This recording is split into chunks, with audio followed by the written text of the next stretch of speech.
So I think, I don't know if it's in the handout, but you're born with at least 400 mutations if you compare your DNA to the DNA of the fertilized egg. And that's pretty amazing.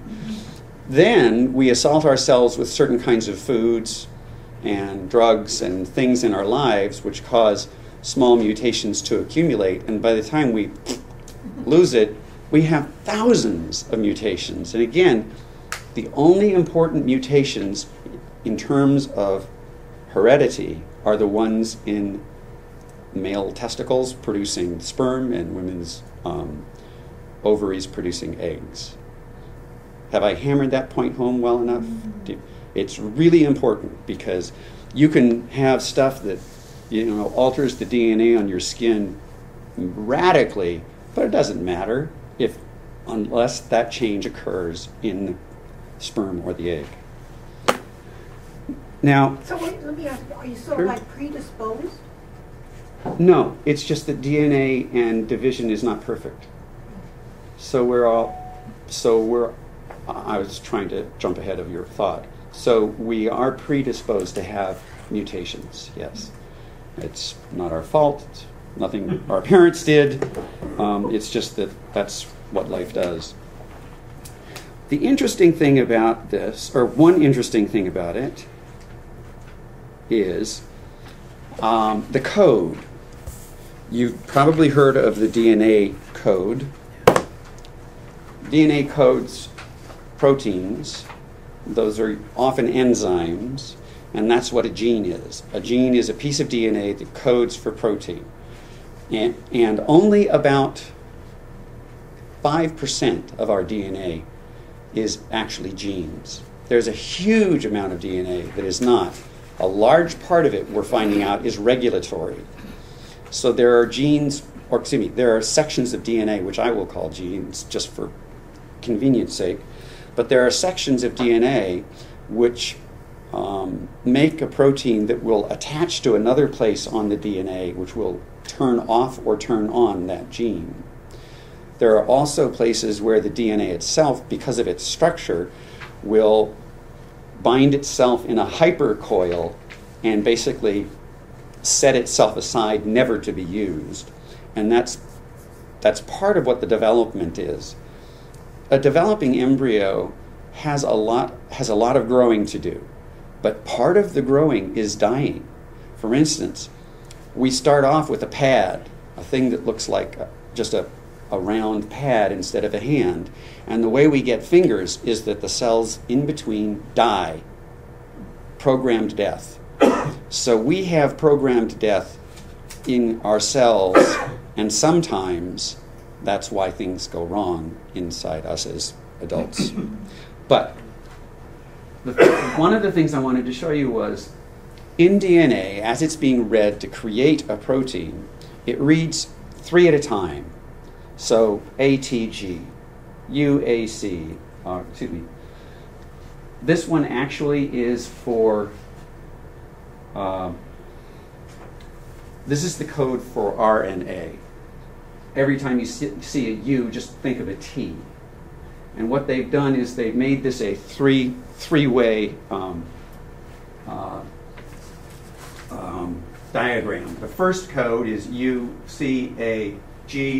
The second code goes across UCAG, and the third one is UCAG for each one of those rows. And if you look, you'll notice that we only have 20 amino acids that we use routinely. There are a few other rare ones. But there are 64 combinations of three letters with 4 choices. So there's an enormous amount of redundancy. Serine, there are 4 different ways you can make serine. What does that mean? It means that you can have mutations that make no change. So if serine was there because it was a UCU code, that last code could change to a G, and it would still, the protein would still make serine at that point. That's very important because there are sections of proteins which change from which have radical changes from person to person, high variability changes. And there are places which have no variability whatsoever.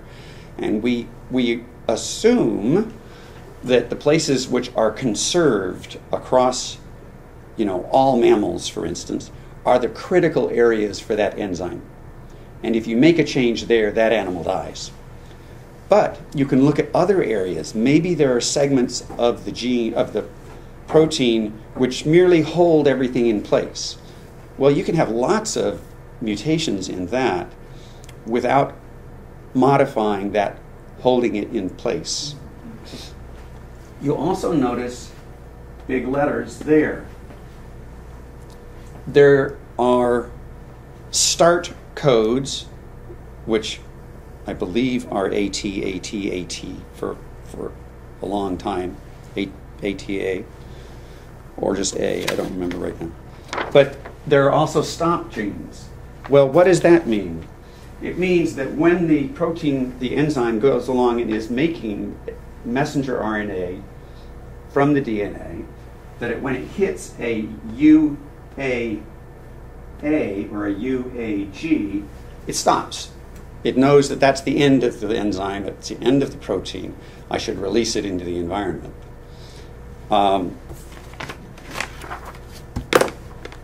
Let me draw something for you. Can you just for a minute? Sure. Detail a little bit of how it stops. How it stops adding to the protein. Oh. So it's doing that unzipping that I mentioned. It's doing the unzipping, and it gets to a point, say, up here, where it turns out these three are the stop genes. So it's going to merrily go on its way, dividing the two pieces of DNA and making new things on it, and it will get to a point where it will stop. Excuse me, let me rephrase that. This is DNA division. We're talking about DNA making proteins. So it would go along, it would unzip it, it wouldn't make two, but it would make the protein, so you'd get this little protein coming off of it, which is what I wanted to draw. I'm not, oops.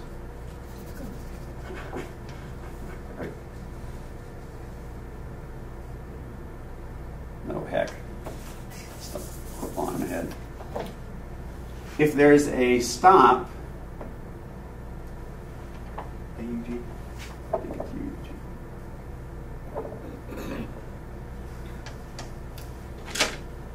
You'll have a protein which is working its way up, going up that direction, and while it's doing that, each time it reads the three codes that I showed you, it adds another piece to the protein.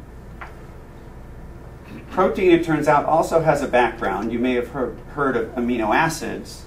Amino acids have a backbone, amino and acid. Amino is NH2. There's a carbon in the middle, and there's an acid on the other end, which is basically vinegar. Yeah. No, let's do it that.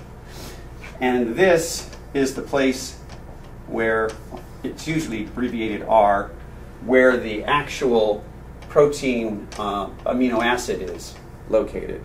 And this gives you the ability, NH2 and CO2. All you have to do is have the same thing here.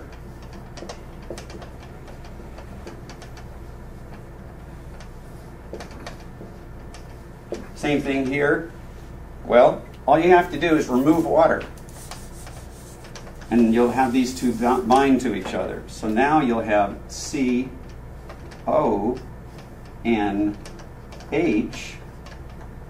like that, and water off to the side. So we've removed one of the oxygens from this end, and we've removed two, can't remember which direction. We've removed two hydrogens from the nitrogen. And that's how proteins get made.